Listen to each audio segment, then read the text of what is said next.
Você não sabe mais o que fazer diante de tantos problemas da vida, não é? Agora, o que fazer para sair dessa situação? O mais garantido é aprender com os erros e acertos de homens e mulheres que viveram muito antes de nós. A Bíblia registra os eventos do passado justamente para nos ensinar sobre o presente. Então, por apenas R$ 59,90 por mês, você pode acessar a Bíblia Comentada com Rodrigo Silva, onde eu estudo a Bíblia semanalmente com quase 7.000 alunos. E, de quebra, você ajuda na construção do Museu de Arqueologia Bíblica do UNASP. Então, quer saber mais? Acesse o link. Eu aguardo você. Entendi. Agora, Jesus, muitas profecias já falavam dele. De repente ele surge. Já te perguntaram, não é um cara inteligente que viu todas as profecias e falou, vou me encaixar nessa e você é o cara? Poderia ser. Mas como é que ele poderia Fazer milagres. fazer milagres ou profecias posteriores à sua morte? Dos milagres, o próprio Flávio Joséfo, que era inimigo do cristianismo, admitiu... Eu adoro beber água no Não. bico, já é beber no bico aqui. E é bom. E é bom beber no bico mesmo. É bom. Já ia beber no bico. Mas o próprio Flávio Joséfo dizia que ele fazia feitos extraordinários. E ele foi acusado até de bruxaria, de feitiçaria. Então ele fazia coisas realmente fora da curva. Mas vamos falar das profecias posteriores à morte dele. Você esteve lá em Israel. Sim. E você subiu ao Monte das Oliveiras. Sim. Então eu vou contar uma coisa aqui que você viu e o pessoal em casa vai imaginar e se der uma gugada vai achar na internet. Lá você viu do alto do Monte das Oliveiras, aquele cúpula dourada que nós já falamos aqui, que é o Domo da Rocha, a Mesquita de Al-Aqsa do lado, aquela esplanada ali do alto do monte. E você vê que nas muralhas tem uma porta que está fechada. Está fechada. É interessante que essa porta, ela era uma porta que ela foi construída na época de Salomão. Não essa, a que está embaixo dela. Porque o muro é o seguinte, você tem um muro aqui e aqui em cima está o muro do século XVI, da época otomana. Mas o muro da época de Jesus está aqui. Então, na época otomana, eles construíram uma porta no mesmo lugar de uma outra porta que estava aqui embaixo. Essa porta que está embaixo data da época de Salomão e foi reformada por Herodes.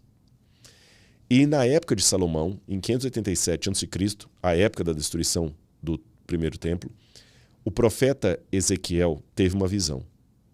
Ele viu essa porta fechada.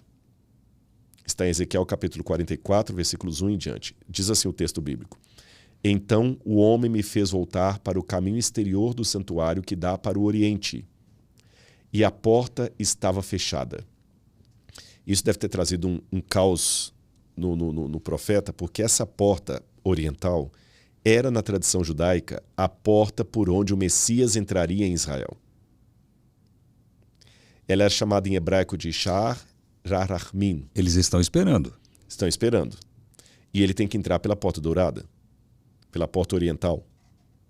Só que, se ela estava fechada, então ele não vai vir.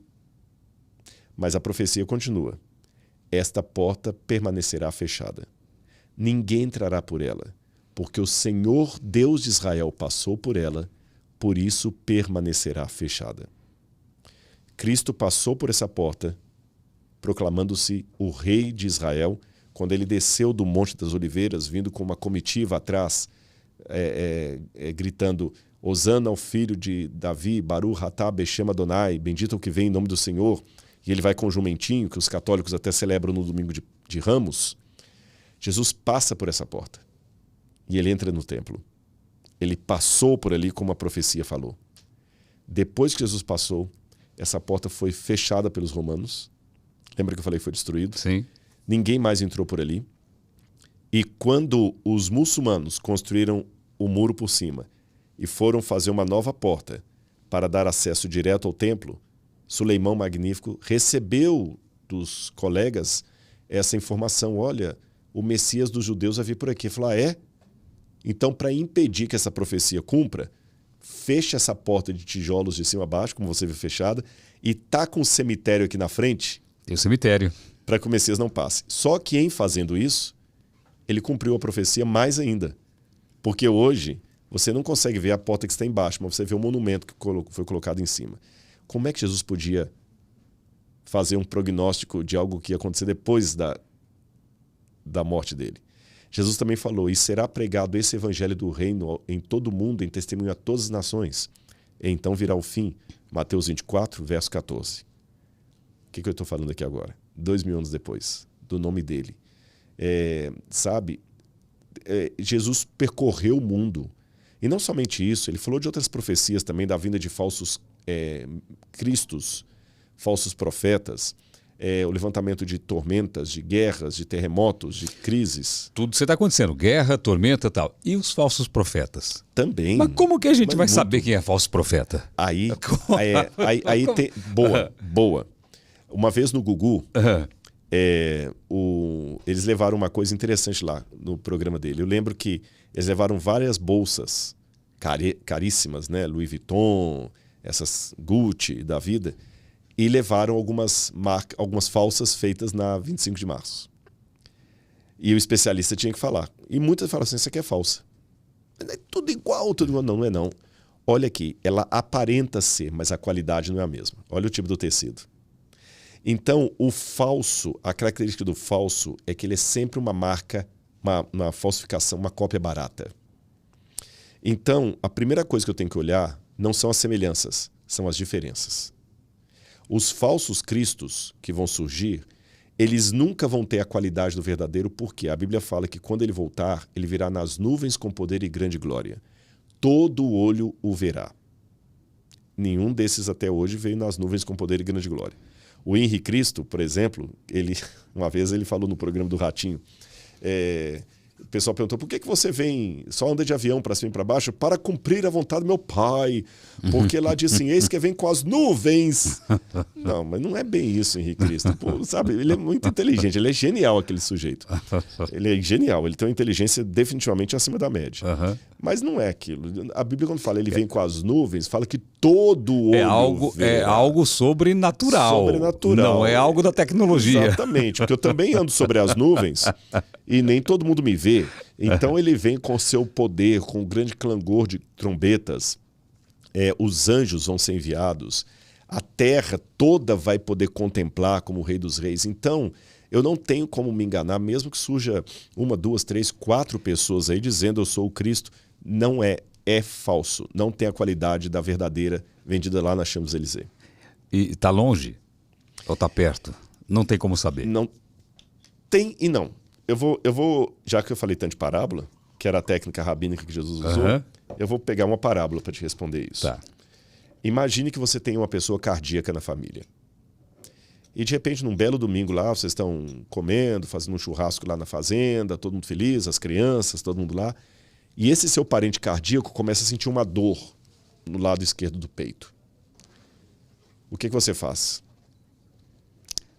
Leva correndo para o hospital. Exatamente, imediatamente. Sim. Se for daquele remédio sublingual, já coloca. Isodil, né? Exatamente.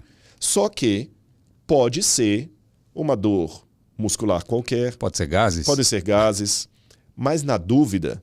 Vai para o hospital. Vai para o hospital. É melhor chegar lá e o médico falar assim, ele comeu demais gases e todo mundo voltar rindo para casa a arriscar ter um óbito lá na fazenda. Sim. O mundo, profeticamente falando, está cardíaco. E exatamente no momento em que nós estamos tendo esse bate-papo aqui, fortes dores no peito do mundo estão acontecendo. Pode ser apenas uma dor muscular, o mundo pode continuar aí mais 50 anos, 100 anos, ou pode ser aquela definitiva. Então, eu não sou sensacionalista para marcar uma data para a volta de Jesus. Aliás, até a Igreja Adventista que eu pertenço, ela surgiu de um desapontamento de pessoas que cometeram o erro de marcar data para a volta de Jesus. Não eram adventistas, porque não existia Igreja Adventista. Foi um grande movimento, até diria, não sei se vou errar no nome, ecumênico que houve, porque você tinha batista, você tinha presbiteriano, você tinha católico, tinha conexão cristã, tinha várias igrejas que se reuniram com um pregador batista chamado William Miller e falaram que Jesus ia voltar no dia 22 de outubro de 1844. E é lógico que isso não aconteceu. E quando teve desapontamento... Que dia ele volta? 2 de abril? Não, 22 de outubro de 1844. Mas não voltou, isso não aconteceu. Sim. Todo mundo voltou frustrado para casa e um grupo resolveu, não, vamos estudar a Bíblia, ver onde é que a gente errou. Esse grupo se tornou os Adventistas do Sétimo Dia. E uma das dos pilares da igreja adventista é: nós não sabemos o dia. Tem até uma música que canta na igreja: o dia não sei do regresso do esposo. Então a gente não sabe. Mas Deus não nos deixou às cegas. Ele falou: quando vocês virem acontecendo essas coisas, Lucas capítulo 21, ergam a cabeça e saibam que a redenção de vocês está próxima. E que são essas coisas? Não é meramente a guerra. Porque guerra tem desde que o mundo é mundo. Sim. Terremoto, desde que o mundo é mundo. Mas Jesus, quando vai descrevendo essas coisas, ele fala o seguinte: vocês vão ouvir falar de guerras e rumores de guerras. Não assustem, porque ainda não é o fim. Se levantará nação contra nação, reino contra reino, e haverá terremotos em vários lugares, mas isso é apenas o princípio das dores. E no original grego, essa expressão princípio das dores é a mesma expressão para uma mulher em trabalho de parto. Paulo, quando fala também, fala assim, que o mundo está caminhando para a volta de Jesus como dores de parto, como uma mulher que está para dar à luz. Você que é pai de duas... Três, né? Você que é pai de três, eu ainda não sou pai, espero ser em breve, mas... Amém. Amém. Mas você já deve ter experimentado isso. Eu não sei se cada parto deve ter tido um período desde a primeira contração para o nascimento diferente do outro. Diferente do outro. Diferente o parto do outro. foi um diferente do outro. Um diferente do outro. E mesmo para as mulheres que estão assistindo aqui, elas podem testemunhar isso. Eu conheço mulheres que ela começou a contração, uma criança nasceu num condomínio perto de onde eu moro. Ela estava na pracinha brincando, nasceu, escorregou assim no chão, foi uma coisa meio engraçada. Nasceu na pracinha. E já vi situação de uma amiga nossa, foi até fez a nossa cerimonial do nosso casamento, que ela ficou em trabalho de parto, você lembra, meu bem, quanto tempo? Acho que foi umas 6, 7 horas, não sei, ou mais, 12 horas. E não nascia. E não nascia. Então, quando a mulher começa a ter as contrações, já é o momento que a criança vai nascer. É o mesmo exemplo que eu dei do cardíaco. Corre para o hospital. Só que aquelas contrações, ela pode, dali a 2 horas, a criança nascer, dali a 3, 4 horas, 8 horas, 12 horas. E aqui pode ser igual, 1 ano, 1 semana, exatamente, 1 século. Nós estamos em trabalho de parto.